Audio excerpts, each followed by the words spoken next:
yegsi ak jàmm ci TV5 Sénégal bu dee gan nga ci page bi ñu ngi lay ñaan nga abonné te activer cloche de notification bi ngir ngay am ay xibaar ak i jàngat yu ñu saytu ba mu wóor dina ko jox en temps réel ak TV5 Sénégal abonneel ngir dara bañ laa raw. Bien heureux d'entendre le professeur Mary Teuw Niane mu dellu si parce que semaine bi maa ngi si dem live di expliquer de Mame Mbaye Niang suy wax Marème Faye Sall mooy wax. Et vous avez bien entendu, c'est le professeur Mary Teuw Niane mu ciy dellu si. Professeur Mary Teuw Niane, il était dedans, il était dans le gouvernement, il est resté longtemps avec eux, xam na leen. Donc quand j'ai écouté le professeur Mary Teuw Niane ba ne bah oui moom ñi nga xam ne sax xëy na moom ci biir la ne moom su demee ba ne Mame Mbaye Niang su waxee Marème Faye Sall mooy wax man la semaine dernière j'ai fait une vidéo je vous disais mais Mame Mbaye Niang su waxee Marème Faye Sall moo ko yónni Mame Mbaye Niang du génn di wax. Donc Mbaye Ndiaye su génnee di wax c'est Macky Sall qui parle. Madiambal Diagne su génne di wax c'est Macky Sall qui parle. Yérim Seck suy wax c'est Macky Sall qui l'a envoyé day génne dañu sondé duñu waxantu. Après entre ce qu'ils disent nag dina am wala du am ça c'est autre chose mais sachez que ñooñu suñuy wax da nga la ñuy déglu man je les écoute. Après bon je peux comprendre ñu naan bu ñu leen may buzz bu leen may buzz gars yooyu non suñu waxee bu leen may buzz mais attention ñoom soo leen dégluwul mais doo xam fu ñu jëm. Et soo xamul fu ñu jëm mais doo mën a yow seen élément de langage nga mën ko daaneel parce que on est au Sénégal. Parce que moi j'ai vécu une expérience et je l'ai vécu avec le mouvement Y en a marre. J'étais dans le mouvement Y en a marre. Au début da nga naan toog télé gars yi même sur la toile dañu yor ay milliards dañu yor ay 4x4 Guillaume Soros moo ne seen ginnaaw lobby xaw ma yan ñoo ne seen ginnaaw. ñoom ñëpp fu mu nekk ni ay milliards la ñu yor mais alors que toi qui es dedans tu sais pertinemment que ñii lu ñu wax amul mais tàmmoon nañ ko wax mais au niveau du mouvement on disait tout le temps certains disaient tout le temps non bu leen tontu ñun dañu focus ci lu ñu nekk man attention gars yaa ngeen def erreur de gis nga nit su waxee dara génnal nga tontu ko parce que des fois am ñoo xam ne benn nopp lañu mais on te disait gars yi ay 4x4 la ñu yor alors que moi je peux te dire la marque de la voiture de Fadel Barro. Mën naa la wax ku ci am permis ak ku ci amul permis mën naa la wax ku ci am problème ordonnance ak ku ci amul problème ordonnance mais à entendre ou bien à lire les réseaux sociaux t'avais l'impression que le mouvement était couché sur plusieurs milliards de francs CFA alors que ñun dañ daan réunion ba 18h mais amul courant tekk dañoo couper courant bi amuñu fay courant bi dañ daan réunion ba ay 17h au siège aux Parcelles mais 17h dañu mujj arrêter réunion bi parce que amuñu électricité. Et à lire les réseaux sociaux, on te dit que non, le mouvement, mi ngi ci ay milliards. Ñoom Fadel ay milliards la ñu yor. Ils ont des 4x4, des 8x8. C'est ce qui se lisait sur la toile et ce qui se disait sur les plateaux télé. Ma leen attention gars yi. Dee leen di tontu ñu naan non bu ñu tontu dañ leen bàyyi ñu wax rek l'essentiel sénégalais xam nañu. Quand Pastef est arrivé, qu'est-ce qu'il a fait Ousmane Sonko? Ousmane Sonko soo ko nee un mënul le deux. Et ça je l'ai aimé chez Ousmane Sonko. Ousmane Sonko du bàyyi dara mu jàll loo wax mu def soit mu wax ci làmmiñam mu wax ci page Facebook wala mu def un communiqué maanaam gars yi gis nga Ousmane Sonko ni muy def nii lii la nit di war a def lu ñu wax rek tontul parce que ëllëg moo tax. La preuve tu discutes avec des gens ñu toog nii bon waaw gis nga mouvement bi wax la mais ils sont convaincus de ce qu'ils te disent gis nga Guillaume Soros ak xawma kan ak lobby xawma kan bi ak ñoom xawma Bill Gates ak ñoom Rihanna ak ñoom Jay-Z ak ñoom Tupac ak ñoom xoola gars yi ñoo def lobby gis nga dañu wax la ay wax et tu expliques à la personne nga ne ko non c'est pas ça c'est ça soo ko expliquer et te dit la personne et te dit ah bah oui c'est vrai lii xaw ma ko woon tu expliques mu ne non xaw ma ko woon et quand tu finis à la fin de la conversation mu ne mais quand même ils sont corrompus parce que corrompus boobu la ñu xas ba dugal ci nopp bi ça y est c'est fini. Donc moi les Yérim moi je les écoute et quand je les écoute j'apprends énormément de choses. Je vous ai dit la dernière fois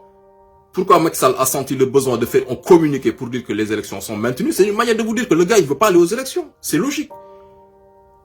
Parce que en 2019 ñoom Idrissa Seck ak yenn gars yi dañu ne woon parrainage yi baaxul pour ak ñoom Bougane ñu ne nañu boycotté Ousmane Sonko ne man boycotté wu ma. C'est le fameux mail que Madiambal Diagne demoon TFM di jéem a jaxase Ousmane Sonko ak askan wi parce que Ousmane Sonko avait écrit un mail ñoom Idrissa Seck vu que Idrissa Seck ak Macky ñoo nekkoon ñu fuité le mail mais sur le mail Ousmane Sonko disait que moom day dem élection boycotté wul il n'était pas question de boycotter. On avait parlé de boycott. Est-ce qu'il y avait eu un communiqué de Macky Sall pour dire qu'on maintient quand même la date des élections? Donc pourquoi il a senti le besoin de le faire? Pourquoi il a senti le besoin de le faire là? Moi c'est une manière comme ça ëllëg lu mënti am ñu ne président de bañul woon bugul woon ñu pousse mais là il a plus le choix moo tax mu pousse la preuve ñu ne la defoon na communiqué c'est juste ça. Et comment vous pouvez comprendre que waa APR seen bopp que le PDS ñëw ne day ubbi une commission d'enquête parlementaire ñu ne la ce sont des députés de l'APR ñoo ànd ak waa PDS pour jàppale ñu ubbi une commission après mu am ñu la ne non c'est que gis nga APR instant yi dañoo xuloo yow APR kan moo fa ñemee Macky Sall il vous pensez sincèrement que dina am ay députés des députés de l'APR Macky Sall ne man lii laa bëgg ñu naan ñoo duñu ko def parce que dañoo guerre instant yi seen biir guerre amu fa loolu yëpp saupoudrage la kan moo ñemee Macky Sall ñoom seen biir Amadou Ba bi nga xam ne tey c'est le premier ministre c'est le candidat de Benno Bokk Yaakaar Amadou Ba gis nga tant que Macky Sall le 3 avril jotul ba Macky Sall joxe lenge yi Amadou Ba sax du ko ñemee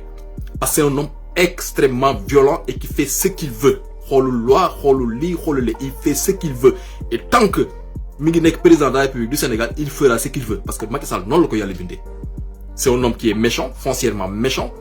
c'est un homme qui ne respecte pas la République qui ne respecte pas du tout les lois lu ko neex lu ko saf il suffit juste qu'il soit posé à Mermoz avec son épouse ñu taal seen télé wala ku nekk yor sa portable il voit une personne boo xam ne mi ngi dal régime bi ñu woo procureur Pape Alé Niang wax na ko ne Marème moo ma jàpp et c'est pas le seul Sat Sadia mais Sat gars yi dañ ko yàgg wër Sat xëy na gars yi ñoo ko xamul rek mais Sat c'était avant Facebook c'était Sat Seneweb pour ñi nga xam ne yàgg nañu ci réseaux sociaux yi boobu y avait pas Facebook c'était Seneweb il s'appelait Sat Seneweb c'était l'un des plus virulents du saaga nday nag du wax lu ñaaw du wax lu bon mais dafa amoon benn posture mu amoon boo xam ne moom day opposé wu Macky xam ne léegi mu daanu moo tax Sat Sadia ju jàpp ko Sat Sadia moi je le connais on s'est fréquenté xam na fu ma dëkk on se voyait Sat Sadia bi Macky Sall di recevoir les consommateurs fan yi palais mais Sat Sadia mi ngi woon palais parce que il est représenté waa boycott orange Sat Sadia mi ngi woon palais Sat Sadia ak Moriba ils étaient au palais pourtant donc léegi ñëw di ñu jéem a gëmloo que fu mu nekk nii bon waa PDS yi ak waa APR dafa am ñu ànd ñii ne waa Amadou Ba lañu ñii ne waa Macky Sall dañu xeex seen biir loolu yëpp c'est du saupoudrage xam nga wax ji mooy lan mooy que personne accepte ñuy pousse la date des élections présidentielles ils ont refait des sondages et Pastef reste toujours à 75% loolu mooy wax ji et vous savez pourquoi Pastef reste à 75% parce que Pastef a déjà son électorat boo xam ne bougé wul mi ngi fi mais dafa am ñoo xam ne Macky Sall nu mu doxalee ak sénégalais yi Macky Sall nu mu jëfee ak république nu mu toogee ci loi yi dafa am ñoo xam ne ñoom seen yoon newul ci Pastef seen yoon newul ci APR mais ce sont des sénégalais yoo xam dañu am seen carte d'électeur ñoo xam ne Macky Sall nu mu yoree Sénégal neexul et toutes ces personnes ñoom nee nañu Bassirou Diomaye Faye la ñu voteel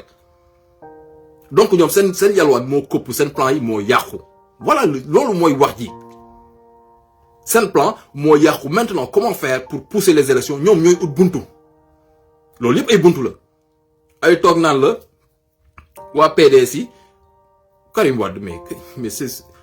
mais dafa musul woon bëgg a bokk ci élection yi Karim n'a jamais voulu partir mais la preuve nous depuis combien de temps on dit Karim Wade il est de nationalité exclusivement sénégalaise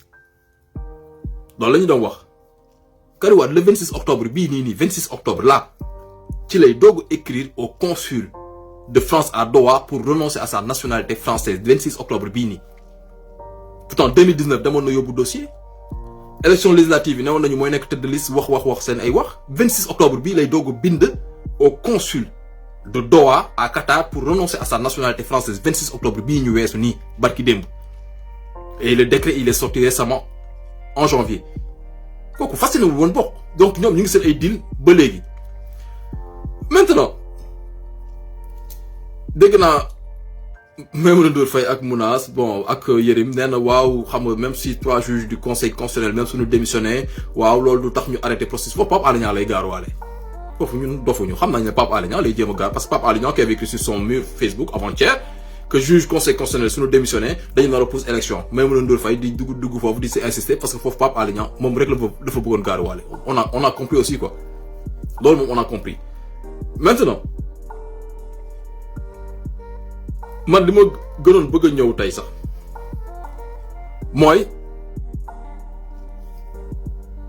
fu ñu toll nii